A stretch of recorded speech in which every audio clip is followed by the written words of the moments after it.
it reminds me of my mom's funeral. We all had balloons. Like, everybody that was there had a balloon.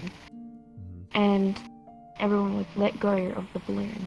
And I just broke down in tears. I couldn't let go of the balloon. Because I felt like it was symbolizing me just letting her go.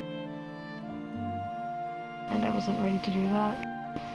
So I ended up keeping that balloon until it deflated.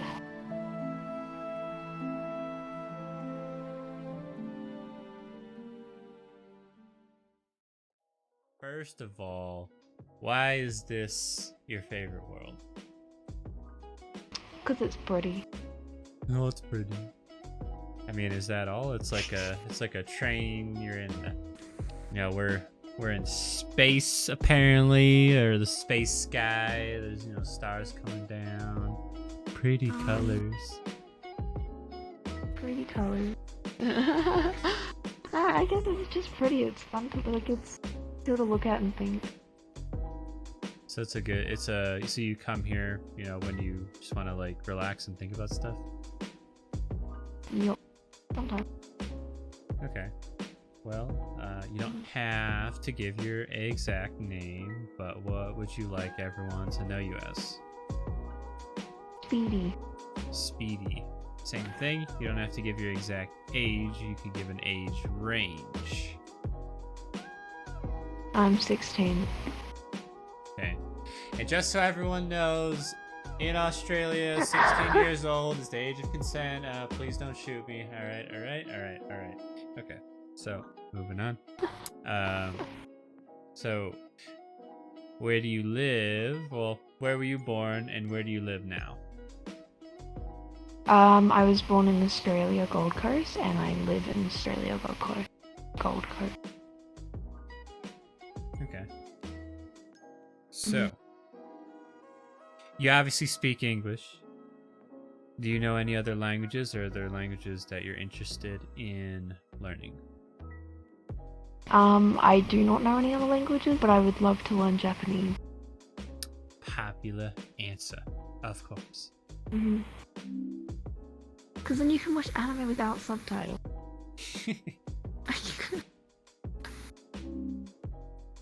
Okay. Alright, here we go. Alright. Didn't want to have to do this to you so early, but are you ready for the question that's just gonna smack you? Are you ready? Oh god. Okay. Yep. Alright. Okay. What's your favorite color? Actually, it's been green since I was 5, so green. Okay, so green since you're 5, but why? Why is it your favorite color? Because it's literally Earth. You see it everywhere, and it's the most beautiful color. Ah, okay, so it's the right favorite color. Okay. Yeah. Don't worry, you're not the only one to choose green. I think you have 2 supporters, but Blue Gang I think is winning. Yeah, that's right. No. Okay. Alright. And now for the actual little bit harder question. So, scale of... Oh, don't mind that, sorry. What was that? My alarm. Don't mind it. Okay, Go on. Okay. So, on a scale of 0 to 10, how truthful are you with yourself? 0 being I lie to myself all the time, 10 being I never lie to myself. I would probably say a 4. And why do you say 4? Because I like to believe that I'm okay when most of the time I know I'm not, so... It's an honest answer. So you got promoted to 5. Yeah, right. Oh god. What is the problem? So... so if you were to name it. Loss of a family member and mental health. Okay. So when I was, I think it was 8 or no, when I was 9. my mom sat the whole family down and told everybody that she was diagnosed with MND, or also known as motor neuron disease, which basically is over time your bones and your muscles and nerves just start disintegrating or dying until you can't breathe. And she was the youngest person to ever actually get it, and there is no cure for it. So over the 2 years she survived, just slowly getting thicker and thicker. As she couldn't walk to the point that she couldn't move her hands, to the point that she couldn't actually talk properly. And then she passed away in her sleep. Okay, just and interrupt you. Just interrupt you here real quick. Is there a way you can get closer to your mic? Because you're kind of cutting in and out. I can't actually, no. Oh no. Okay. It's like a built-in mic that I can't actually move. Okay. Well, I guess we'll do the best. I don't have any other headset. Do the best you can with it then. I mean, like, I heard everything you said. It's just cutting out a little bit. Okay, all good. What was up to? She passed away when I was 11. And then it's been 4 years since that, so she passed away in 2016. On December the 5th. And it's been difficult since then. I kind of held in my emotions and everything because I saw how my brother and my dad was taking it, and I wanted to be there for them. So about 3 years after my mum passed away, that's when it hit me, and that was when I was in high school. So I was going through depression. I was diagnosed with depression. And I started smoking and drinking because that's how I saw my brothers cope with it. My brother was on drugs at the time, like hard drugs. And yeah, so I saw it as that, and I got into all that stuff. And I've been on and off dealing with depression in therapy for the past, I think, 4 years. Yeah, so it hit me like a train. I'm still dealing with it now. Yeah. So what I kind of heard from that is, and correct me if I'm wrong, you said NND? MND. Okay. MMD. So if you type that up and define MND, it will actually come up with motor neuron disease. Okay. And I'll have definition. So yeah. So your mom was That's diagnosed. just what I was told from it. I never actually typed up the proper definition of it. Okay. So what I heard from that is your mom was diagnosed with MND, and she had a bit of time to spend with you guys. Well, she had it, and things started to deteriorate over time until her eventual passing. There's no cure. There's nothing you can really do about it, and it sounds as though that was extremely difficult on everyone. Tore them up inside. And you know, it sounds like your other family members, they kind of got hit by it, you know, right away, but you pushed the feelings aside to make sure that you could be the strong person in your family to, you know, be there for them and take care of them. And well, things really didn't hit you until about 3 years later, and from that point you started finding ways of coping that included drugs or just substances in general, just sort of getting into the whole scene. And during that time, you know, you got diagnosed with depression and are still not only dealing with that, but sounds like just still grieving the loss of your mom.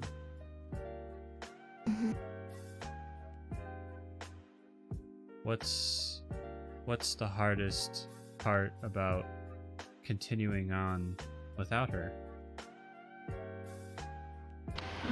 Probably knowing that she's gone and she won't be able to see me grow up.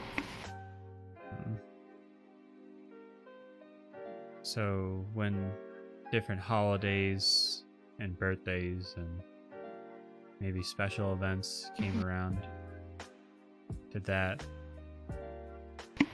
really make the feelings more intense or aggravate things to know that, you know, she's not going to be there during those times? Yeah, definitely. Usually around any events like Christmas, Easter, Mother's Day, all that stuff.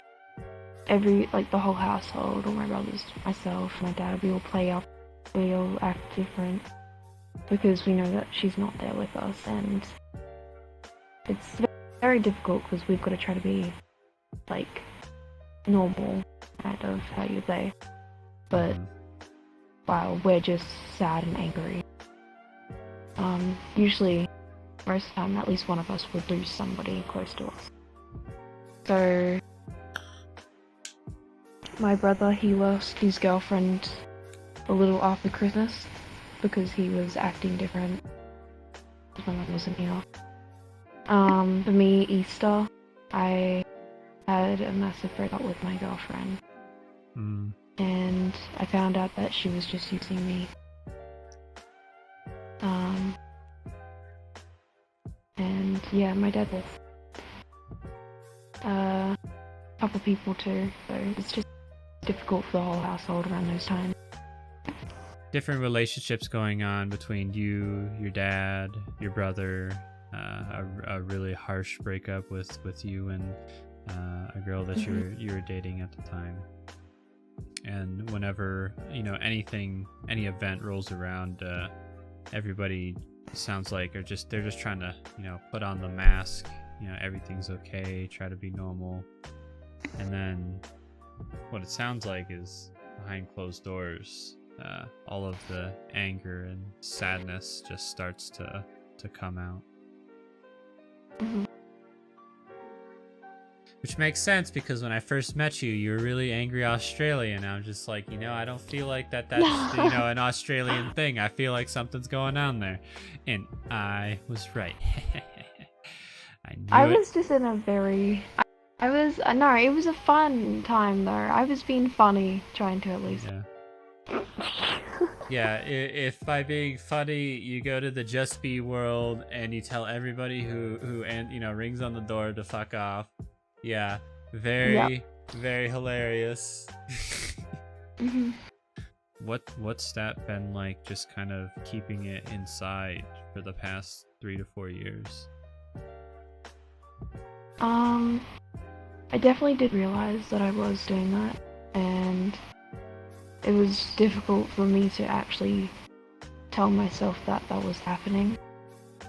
I saw myself go into a depressive state, like I wasn't being hygienic, I wasn't taking care of myself, I wasn't taking care of my room.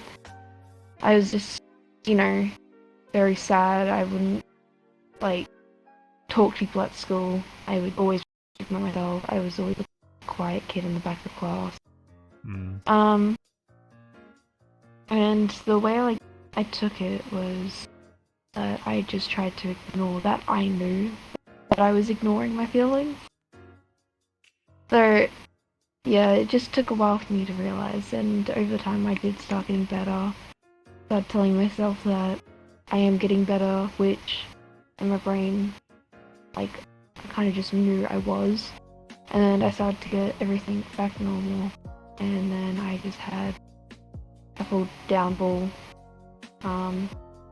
It was very difficult. I don't know really what triggered it. I started having panic attack randomly. Like, I would always have to go outside my class. I'd call my mate, and I'd be like, hey, like, I'm having a panic attack, and talk to me for about 10 minutes. And then that's when the school started to realize what was, like, happening, of me constantly having to sit outside of the classroom because I was having a panic attack. So they put me into the school therapist, and they said they told my dad to get me a proper therapist because I was obviously going through things. And then that's when, like, I started getting a therapist constantly, and for the past couple of years I've had a therapist. And at first it was really difficult to realize that I did because, like, I feel like there's something wrong with me because of that. And over time I kind of just grew to it, and I actually started expressing my feelings to them, to the therapist. And over time then I started getting better, and then just recently my girlfriend broke up with me and told me why that she was playing me and all that. And then I'm really just started going back to the therapist. And I've recently been re-diagnosed with depression. So what I kind of heard from that is,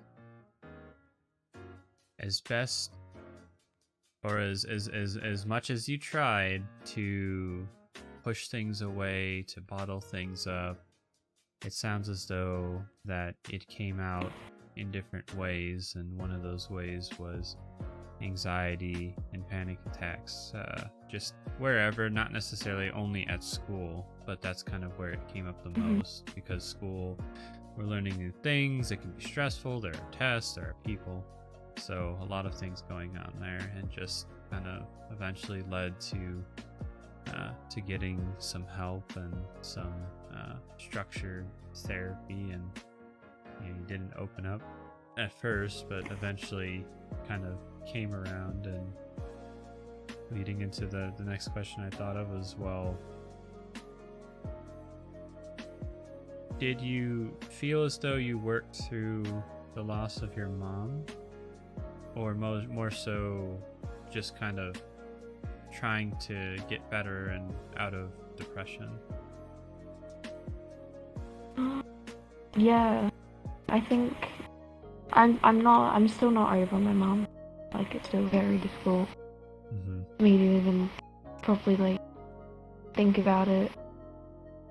But I feel like slowly over time I am getting somewhat closer to believing that he is still here for me and still here with me, but he's not exactly physically here. You're saying she's not with you? Your mother? She's not with me, but I've been told so many times that she's watching over me, and slowly I'm starting to believe that instead of saying that's what everybody says.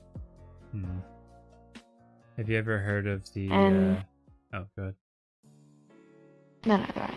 Denial, anger, bargaining, depression, acceptance. Boom. Alright, there you go. So you don't have to go through them in order. You can kind of flip-flop around. But what because one person I talked to brought this model up, so I was curious to hear, what stages do you feel like you might have gone through? I definitely went through denial and depression. I haven't gone through acceptance yet. I'm slowly getting there. Okay, what was the other one? Anger, bargaining, acceptance. So denial and depression. Yeah. I think my family does have anger issues, just normally. My brother and I mostly. So just a genetic trait of just being Australian. Yeah, sure. Culture. But why do you say it like that? I mean, like culture. Yeah, I've already told you before. I just, I randomly pronounce different words in just absurd accents, and sometimes I don't realize it. Okay. I forgot the other one. Fuck. Okay. Anger, denial, bargaining, depression, acceptance. What do they mean by bargaining? Kind of like if you do a particular thing, you would try and get them back. So like the way I would imagine that is like somebody got a disease or something, and you're like, okay, well, if we just get a lot of money for a doctor, you know, we'll figure out a cure, or like, you know, if I do this, then maybe I'll get her back. You know, people try and bargain. Oh, I see. No, I never actually thought about that. Okay. So I always you, thought, like, that she was just hiding or something when I was younger. Because I watched this show, and it's about, like, their mother passed away in a, like, rocket ship that was going in space, and it blew up. When actually, the mother was living, in, like, a cave or some shit, I don't really know. It wasn't, like, a proper cave, it was, like, a fully, like, nice cave, like, it looked like a full-on home. But she was unconscious, so she didn't know, like, the mother didn't know that was happening. I don't know why they do that with that. I didn't watch all of it. so But no, I never thought about that. I always, like, wished that maybe one day it'd just pop up and explain. But I don't think I, like, could actually do anything. you said you wished one day that she could come back and what? And explain, like, how she's still alive if that did happen. Okay. Yeah. Well, so like from what you've said, you feel as though, you know, she's always with you.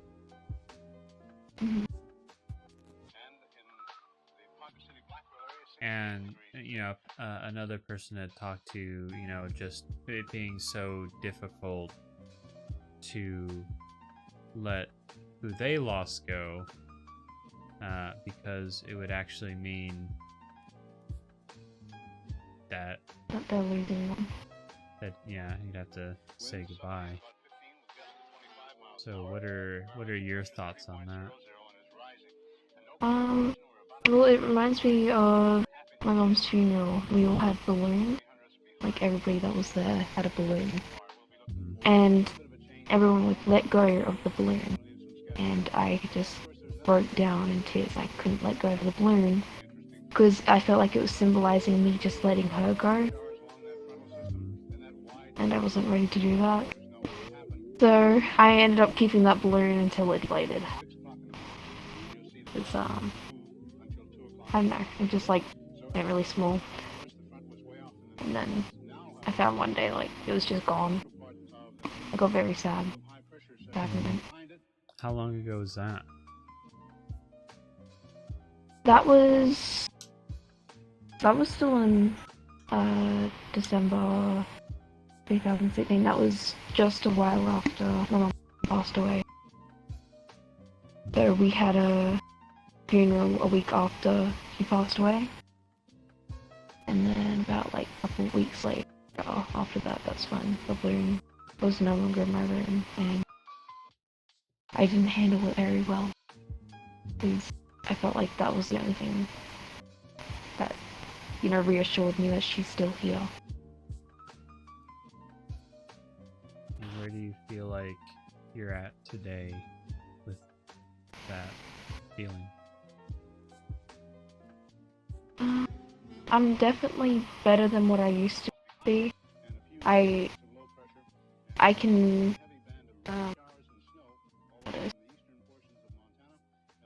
like, I can tell myself that she has passed, that she's not alive, but she's still here with me. And I know I haven't gotten over it. I still miss her so much. To take, you know, somewhat of a coaching stance, I suppose, and let me know, like, if, you know, any of this is, like, too much. But so we say, you know, you have a problem and you find a solution, and from the problem we've been talking about, you know, it's been, your mother's passing has been very hard on you and everyone else, and, you know, might be enough to say that you've been so pushing your emotions away so much and been so sad about it that it led to you, you know, getting into a depressive state, which was, you know, part of one of the stages. And, you know, we don't have to say this is the end all be all, but you said, you know, you haven't experienced acceptance yet, and you've held onto both the thought and feeling, and, you know, even the balloon as like a symbolic way of, you know, that she's still here and she's still watching over you. So it seems as though many other people let go of their balloon. So what would it take for you to let go of yours?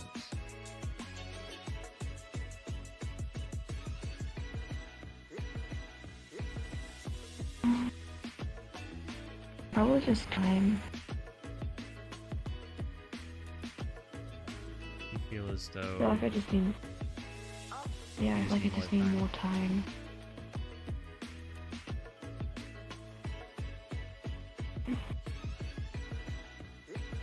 Is there anything that you wish you could have told her before she passed? Or did you feel like you kind of did everything and said everything that you wanted to? I just wish I spent more time with her. It was very difficult to see her in a hospital bed. I made excuses not to go to her. I'd make plans with people, stay at their houses instead of going there. And I'd probably just tell her that I'm sorry that I didn't spend more time with her, and that I wish I had. And that I love her. Activity, exercise that some people do. Sure. Much to, actually, you can probably imagine she was right here, or just pretend like maybe she's sitting on here on this chair. So to just imagine, you know, your mom in flesh and blood, you see her fully, you hear, you know, her voice, and she's just sitting right here on this chair. And for you to tell her, you know, in your own words, of course, just what you would like to say to her before she has to go. And like talk as if she was like right there.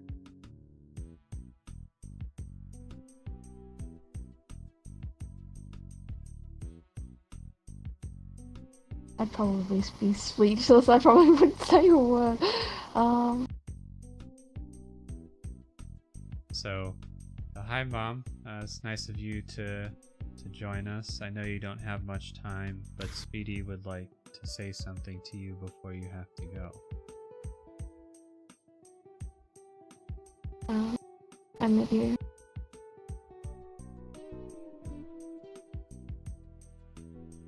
I love you, and I wish you were still here with me to watch him grow up.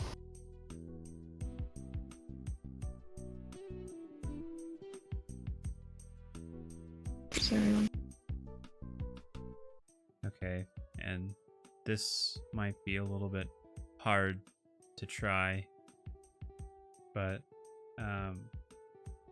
if you could come right here and take her seat and imagine yourself as your mom in, you know, the way that she is and the way that she talks, and just imagine what she would say to you. So like, you know, I'll stand here. So, you know, Mom, I love you. I miss you. I wish I would have spent more time with you, and I'm sorry. And what would you say to Speedy as your mom? What would mom say? She'd probably say, "You get through this. I love you too. And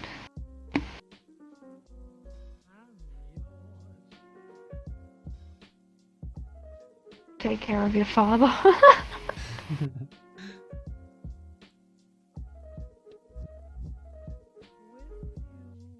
I wish you were still here.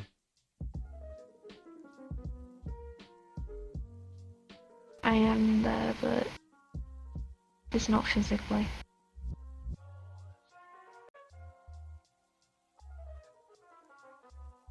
Anything else? That I can think of.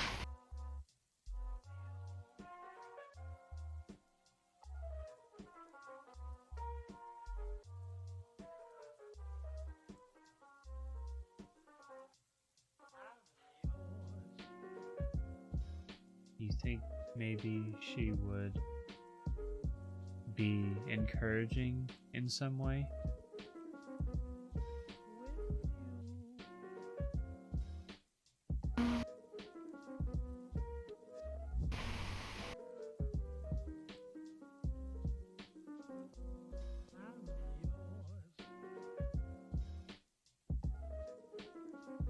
Probably say, do what you're happy with in life. Don't follow everybody else, and probably would say life is short, so do what you can in the short amount of time. Okay. So I'd say, I think it's safe to say that maybe you might need a little bit more time before finishing this next part. Yeah. Because this would be the last part. But that was good. I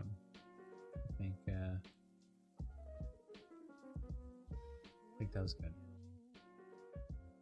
So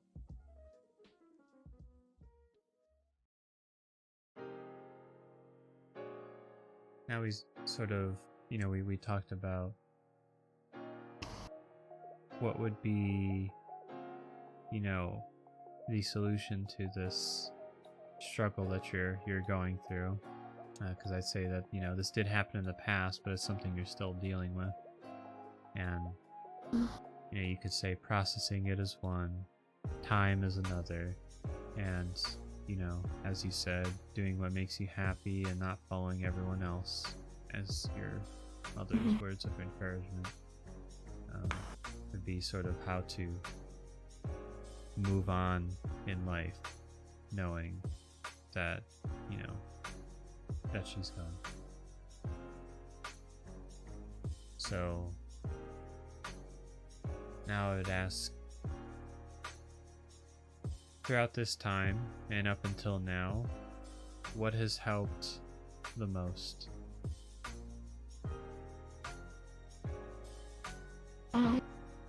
Just family and friends, to be honest. People to support me.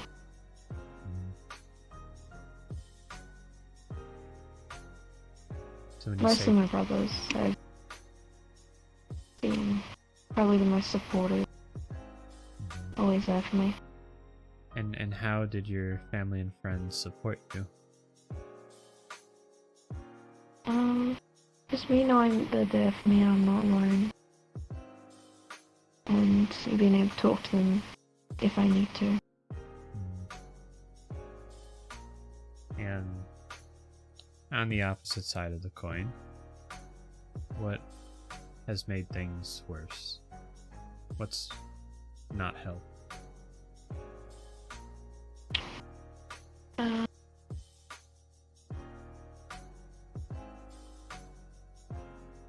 People betraying me. Probably. So when you say betraying, I would, take it you're talking about the girlfriend and maybe some friends. Yeah. What leads up to these betrayals? Are they very random, or do you know that? Probably unaffected. Like, they'd be family to me. I'd see them as family. And then next minute they'd be a stranger. And just out of the blue. Well, that's interesting that you say you would see them as family. Because you know you have family. What do you think about that? Well, I see people that I've got trust for, that I've given them my trust and they've given me their trust. And that I've been able to open up to them and I feel safe around them. I count them as my family. Because I see them as family. And the people who have just gone behind my back and, you know, done stuff that makes no sense and it was out of nowhere. Or that they just told me that they were using me for something. And I just feel betrayed. I feel like I've been used. And, you know, it's not. This is kind of talked a lot about recently with some people, and is that they are struggling to know, you know, what the qualities of a good friend are and how to spot the fakers, the liars, the deceivers. Kind of sounds as though that this has happened, you know, a couple times. You put your trust in someone, you see them as family, and then, well, next thing you know, they're gone. So, Yeah. you know, maybe walk us through how this happens. Were there any signs, you know, where they maybe things were great and then they start talking to you less and less? Like, what did that look like?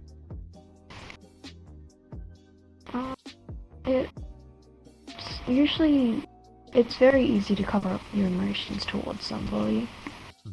So it's very easy to hide that you dislike someone, especially if you've got a reason for it and you're trying to get something out of it. So it can be really difficult to find out if that person actually wants to be your friend for the right reason.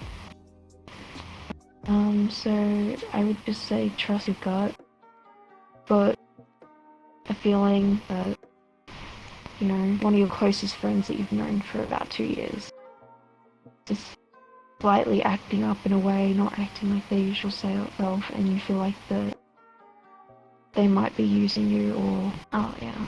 Well, if you see them playing up and stuff, they're not acting their usual self, and, you know, talk to them about it instead of just letting it play out. Actually talk to them about it and be, like, something that's motivated them to be that way. And if you can change their mind, because it can be difficult to lose a close friend, and if you can, you know, reassure them that,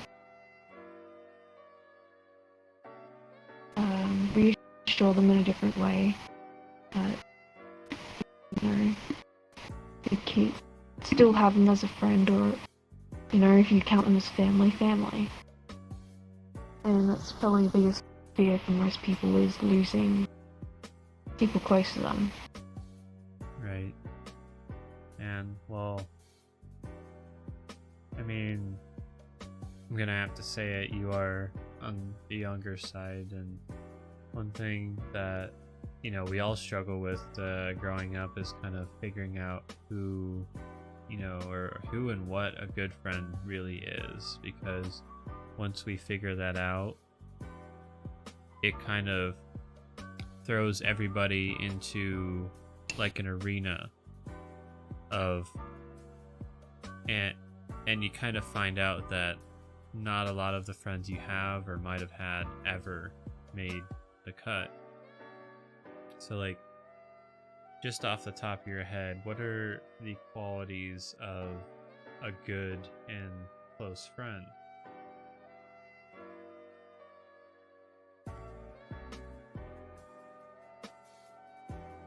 There's people that you can tell are there for you and that can put their time toward you. So spending time, reliable. Mhm. You mentioned trust earlier. What else? Yeah. That they're nice to you, they're kind, you can tell they're a caring person, not only to you, to other people. So compassionate, not only to you, but also to other people.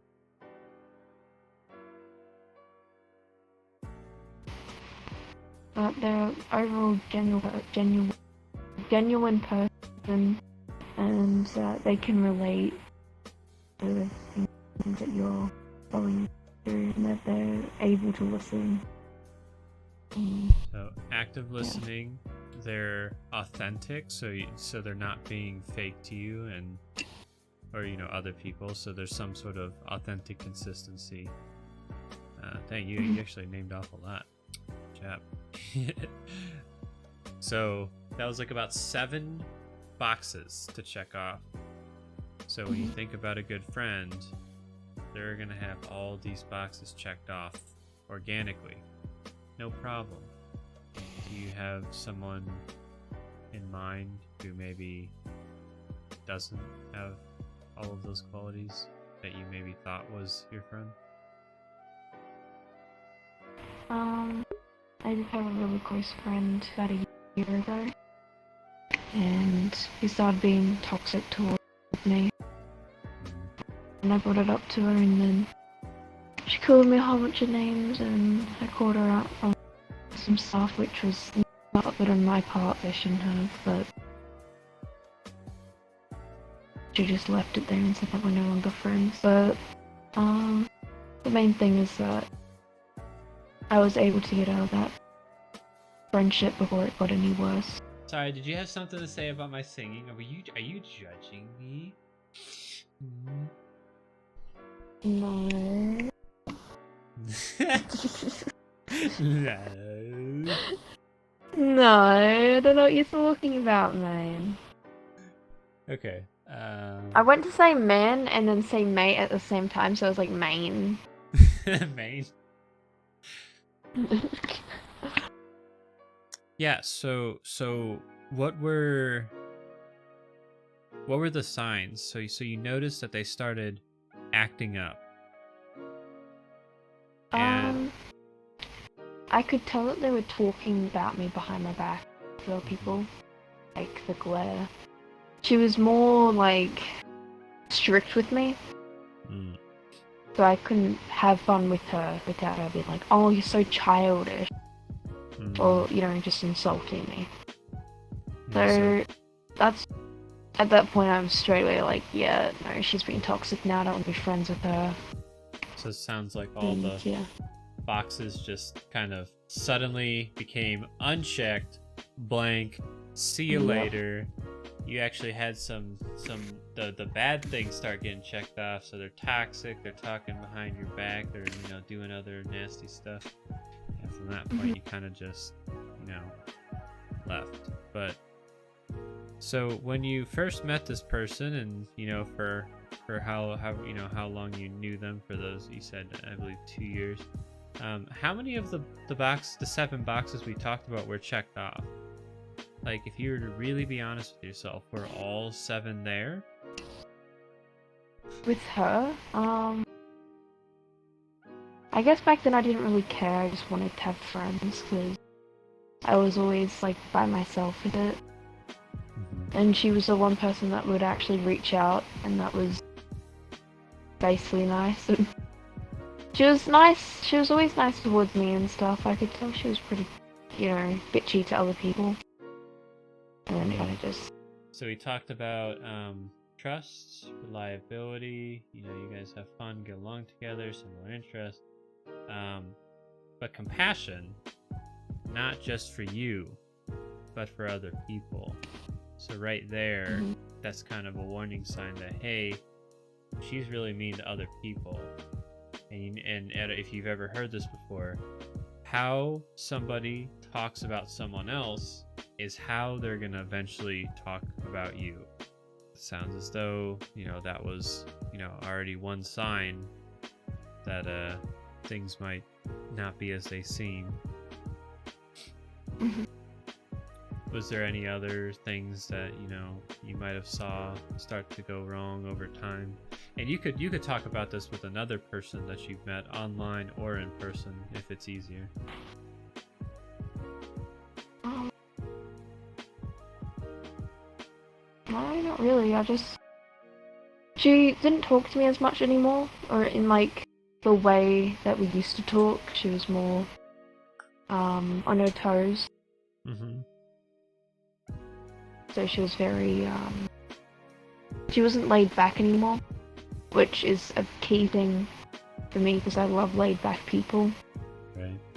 I hate people up themselves all the time trying to be the perfect person. Yeah. So not being authentic. That was another one we mentioned. And I guess she didn't, I could tell by her personality that it's changed. Towards me, at least. Because it was her, me, and my other mate. And she acted the same around my other mate, but then towards me she'd be all like up herself and stuff. When she's never like that, usually. So if I were to bundle that up all together, and adding on to what you talked about earlier about losing your mom, it sounds as though, you were going through a very hard time, and, sounds like there wasn't too many people around you that you really liked or got along with. You said you're a quiet kid in the back of the class, and she was the one person who kind of reached out to see if you were okay, but one thing leads to another. It turns out that she was only being nice to get something out of you, and you kind of ignored some of the signs along the way because of feeling as though you didn't have anyone else.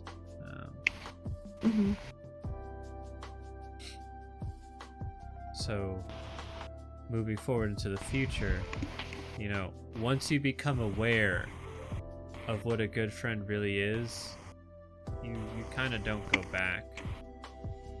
Some people will feel tempted to take a bad friend anyways because they might be lonely, but that awareness is it's gonna eat them up. They're gonna realize, this is probably not a good idea. They're probably gonna backstab me in the future. They're not really fun to be around, or they're probably gonna cause trouble, and then they're just like, you know what? No, I'm good. I'd rather wait for someone better or be alone.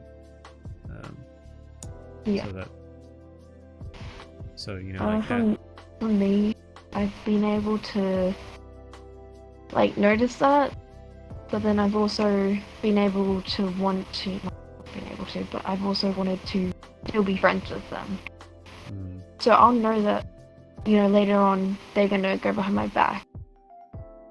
I'm mentally prepared for that now. So I'm still gonna be their friends while they're being nice to me, because I want to be their friend. But then when I see the first couple signs, then I'll probably just let them go, so I don't have to go through it. So if you have pre-awareness of it, and you know that you're able to mentally go through it if you don't have enough, if you don't get out of the friendship in time of them, being rude to you and mean to you and stuff, then don't stay away from it. But if you can, then, and you want to still be friends with them, then do it, go for it. It's your choice. You can be friends with whoever you want to. Right. And but when they start showing the first couple signs of it, just let them go. Ditch them. It's just gonna get worse on your behalf. And most of the time, it will hurt them more than it actually hurts you. you'll be like, oh, finally let go of that person, but it doesn't get work with me. That person's be thinking, like, I didn't even get to have fun with them. Like, I didn't even get to, have that attention towards me. They didn't get What to was the point of victimize you. They didn't get to hit you yet. Yeah, exactly. So, it's not to say that, and I'm not saying you're doing this, but I'm saying, it's okay for people to have things that, they're not perfect. They might do some things toxic. But what you want to pay attention to is when you talk to them and you say, hey, this is bothering me, how they react and handle that situation will tell you everything you need to know in seconds. Do they get defensive and shoot you down and start being even more toxic? Yeah, you should probably run away and delete them out of your life. Yeah, probably a good idea. But if you talk to them... But it's different to somebody just being defensive of themselves, but then if they're not attacking you and they're just defending themselves, saying, wait, no, just in a bad day, like having a bad day, bad mood, like, I'm sorry, I'll try to do better, I'm just, having a bad week or something. They're just defending themselves. Most of the time, they'll be them just genuinely going through something. At the time, you got to be there for them, and then not having somebody there for them. So most people go to that as a second option of just being rude, or acting up because they're calling out for help. But if they do go, no, I'm not, you're just a fucking bitch, then that's when you're like, okay, well, we're no longer friends, so... Yeah. So how they react to it is just everything. It's okay is so long as you confront them on it and as you said, they explain themselves, or you guys work it out in a calm and friendly manner. You work through it and it doesn't just keep happening. Because if they try to find an excuse and they invalidate your feelings, they deny you, it's likely that they don't care about you and they're just going to keep on doing it for their own reasons. Yeah. So I believe we got on the whole friend topic coming from you don't like feeling betrayed. I hate it. Because that yeah, we were talking about what makes, what helped you get through those tough times with your mom and still are, and then what made things worse. And I'd probably be bold enough to say that you definitely hate being betrayed, because you know that at the end of the road you're going to have to let go of something, and it might remind you of someone that you still know that one day you will have to let go of. And while they're not exactly on top of each other, they're very side by side, and that's just very uncomfortable to kind of walk into that territory. Any other problem or thing you'd like to talk about, whether in the past or the present, things that you're currently dealing with? I'm having a lot of family issues right now with my dad. He's been overly strict with me. I've had a lot of responsibility put on my back. A lot of fights, which is difficult for me to go through because I'm just constantly being sent to my room. And, it just feels like, because my room is very boring room. So it feels like I'm just, locked up, basically. Like, I'm, what's it called? A prisoner in my own house. That's what it feels like. So what do you mean by that? What about your house makes you feel like a prisoner? Mostly just constantly having to be in my room because I'm too afraid to go out of my room because I know I'll get in a fight with my dad.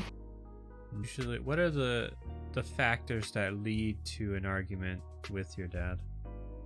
anything I do wrong or anything that's wrong in the house. If there's one cup left out on the bench just because I just finished, not on the bench, but like on the coffee table, and I'm sitting down next to it, watching a show or something, he'll can't be like, why do you leave dirty dishes around everywhere? I'm like, I only just finished with it, and then it goes from there to a massive fight. And then he goes on about how I'm lazy and how I need to do more around the house and all that. And I've talked to my oldest brother about it, and he got the same, like, he had the same thing. I don't see it that much because they're always in the garage about it. Have you talked to your dad about how this bothers you? Like, have you? Yeah, definitely. You said I wish you would, get off my back and just kind of give me a break. Yeah, and then he goes on about how I need to be perfect and get a perfect education so I can get somewhere in life, because he didn't get to have that. Because he didn't. Yeah. He had to drop out and start working with his dad to be able to... I don't know why. He never actually probably told me the story. But all I know is that he dropped out of school so he could start working. Yeah, that's... And I get that he was in a different time, but I don't think he understands that today it's different to how it used to be. And I've told him that multiple times. I've said, like, time's different, things are much easier now, things aren't as much more rushed. Like, most of my friends don't even have a job, and I'm told that I need to get a job to get some. Like, and I'm 16, and most of my friends haven't even been told to get a job yet. Yeah, that's... And I got it when I was 15. Yeah, very early, and it's fine to kind of, push ourselves to be ahead of the curve, but what I'm kind of hearing from that is to compensate for things that happen to him, he's really pushing it on you and the rest of the family, and just not really realizing how it's affecting you. And try as you might to kind of tell him how it makes you feel, he just kind of shuts it down and goes on with his own thing. It's my way or the highway kind of deal. Well, luckily, by the end of the year, I should be moving out. At 16. So. Well, yeah, that's right. That is the legal age of consent, everybody. In Australia, legal age of consent is 16. All right? Okay, there we go. Yep. Well, on one hand, that sounds really difficult to deal with, and on the other hand, it's gonna come to an end soon. I just wonder, is it just the compensating for his mistakes, or is there maybe something else, behind that? Because one way or another, he's basically pushing you away, because it's not really fun to live in a house where you're constantly harassed for things that don't really matter. Yeah, he tried to guilt trip me on not talking to him. I'll try not to talk to him, I'll keep my distance because I don't want to start a fight, and then his girlfriend, I'll start talking to her, I'll be like, oh hey, what's up, I'll talk to her, because her and I, she's really nice, she's a nice person. We'll talk, and I'll say about, talk about our days and stuff, be like, oh, you're not talking to your dad lately, he's been feeling really low, and he's, really sad about you not talking to him. And I'll just be, I'll feel so guilty for it, but I know if I do, then it's just going to go into a fight, and I don't want that to happen. The other day I was talking to him about my day, and he's like, you need to do more throughout your day, you're not doing enough. I told him that I got 3 new followers on my Twitch, I had a really good stream, and he's like, "Is that all you did today? Nothing better? Clean your room, you know, do something." And I'm like, "Oh, I cleaned the kitchen, I cleaned, I vacuumed the house, you know, mopped the floors and shit." And he's like, "Yeah, you could have done more. How much time do you have on your hands while I'm working?" And then we had an argument about dinner. So How does it? he ended up making himself food after saying that we're getting takeaway. And then I ended up not having anything because it was too late. Because I was told that we were just waiting on the food to get here when my dad was making himself food and not telling anybody about it. So literally nobody in my house got dinner unless they made it, and it was so late because we have a rule that you can't make dinner after 9. And it was after 9. That's interesting.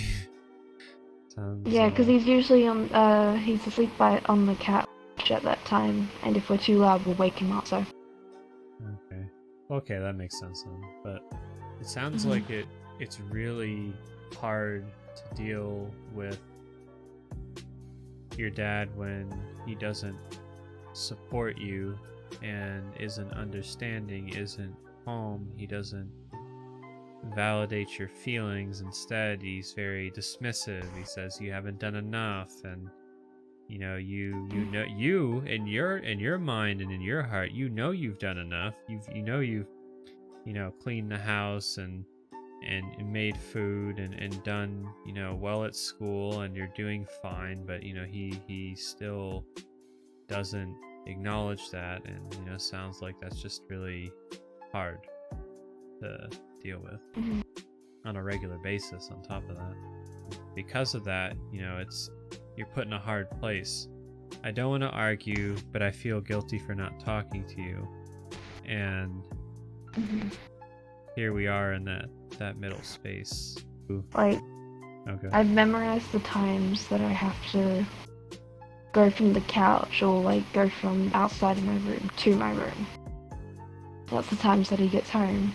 And I know that I have to go out and actually say, "Oh, hi Dad," and then I'll go back to my room. Because if I don't, then he'll come into my room and then he'll see my room and be like, "Oh my god, it's such a mess, it's disgusting." Have you... So you said you've talked to him, but have you communicated to him that if he keeps doing what he's doing, that, you know, it's just gonna maybe make things worse, or that you might not really talk to him in the future? You know, I kind of see this train going down a certain track, and I'm just wondering, you know, have those thoughts crossed your mind at all of, you know, moving out on your own and then just kind of going from there? I did tell him once that I am planning to move out sometime soon. And then he said I was too young, it was another massive fight. So I kind of just gave up on that. And I'm just going to stick with what I'm doing until I can move out, and then hopefully by then he'll realize that, oh shit, like what have I been doing? So. Yeah. Because, like, what are your other options, right? Go to family therapy.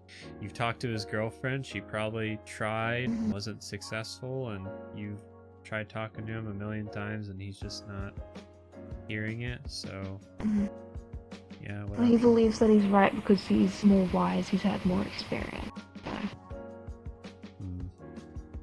So. Like, I believe that. I'm like, yeah, I understand. You know, certain stuff, like, you're right, yes, you've got experience in that, like, but when it comes to stuff that's changed over time, then, you know, it happened when you were younger, or like till what it's happening now, like, things have changed, things happen differently now. Yeah, and well, some guys never learn to be in touch with their emotions, their feminine side, if you will, you know, to truly be understanding, caring, compassionate, supportive. You know, some never really learn that. It doesn't matter how old you are, and until you sit down and admit your own faults and what you can do better at, you know, some people will never learn. And it really sounds like he hasn't learn that yet, because if he did, you wouldn't be avoiding him all the time and wanting to move out so soon. So sounds as though you're unfortunately having to teach him a very hard lesson. So we talked about the passing, and then just dealing with the family issue, and it sounds as though your solution is to sort of remove yourself from the environment, which is definitely a good move. And it sounds as though you're not going to completely cut him out of your life, but you're just doing it to get some space, not for you, and so that he eventually, hopefully, understands that what he's doing is not okay, and he kind of needs to open up and be a little bit more warm and understanding. So just to kind of wrap it up, a lot of responsibility, just a lot of arguments over very little things. He's putting a lot of pressure on you because of him not doing so well when he was younger, just really wanting you to succeed, and it just put a lot of pressure on you. And on top of that, not to put words or feelings into his mouth, but it seems as though he's completely forgotten of your mom's passing and how that's affecting might be affecting you. So just completely oblivious to that as well. So to move forward, you have a job, and you've thought about what you want to do, and now you're getting ready to move out and start your life. So this being said, to help you get through living in this home environment, what's helped the most? Video games, definitely, 100%. The only way, it's the best way for me to cope without hurting my body. Not that way, I'm not hurting myself. I can't do that. I don't know why people do that. I mean, like with alcohol and drugs, it's the easier way for me to cope that doesn't destroy my lungs or whatnot. Yeah. So definitely video games. And also I found so many lovely people on here that just make my day, make me smile, and it gets me away from the whole reality of what's happening in my household. And sometimes that can be not the best thing to do, but in ways it's the best way to cope while I'm making time for myself. Right. I think that's a great answer. Hey, I'm one of those people. Oh, yeah. On the flip side, of course, what's made things worse? Mostly just my own thoughts, as I overthink a good amount, so just having that feeling of wanting to go back to drinking and smoking, or going back to how I used to be, which is just being that whatever person, the teenager whatever phase. When I was in that stage, I was with a bad group of people, and I got into a lot of shit, a lot of fights, all that stuff. And when I finally stepped out of it, and I actually went into gaming and all that shit, that got me away from that. Took my time up, so I wasn't doing that. I was playing video games. I guess I'm just afraid of going back to being that person, and I don't want to. Right. So overthinking and then being reminded of who you used to be kind of causes a lot of negative thoughts, and then stress, and then you gotta need a way to cope, and well, sounds as though that games, VRChat, friends, family support have all been very helpful, and will continue to be helpful until you move out on your own, and things get better from there. So with that being said, you know, you've talked about your goals, you needing more time, moving out. What would you like to say to everyone? Other advice, guidance, a statement? What would you like to say? Just be yourself. Don't try to be somebody else. Don't try to cover up. Try and talk to people about your problems. Find somebody that will listen and that will be there to help you. And, you know, just believe in yourself and don't take anybody's shit. You know, if somebody's being rude to you, tell them to bugger off and go do your own thing. Just don't follow everybody in what they do. Oh. Oh, hi. Yeah, that was so beautiful. I just fucking disappeared into the warp. I'm gonna go throw shit. Upbeat. Alright, guys, we're about to see the angry Australian. Like, I know you didn't believe me before, but it's about to get real.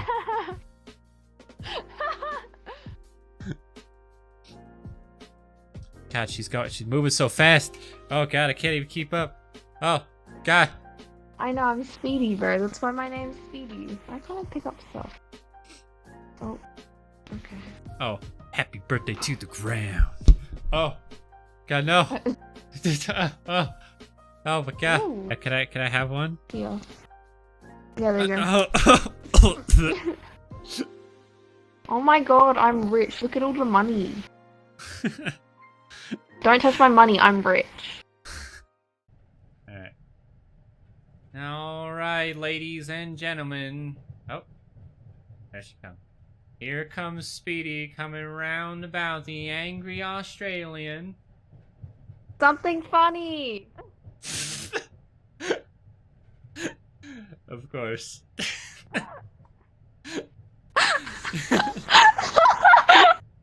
You said to say something funny. I said something funny. That was perfect.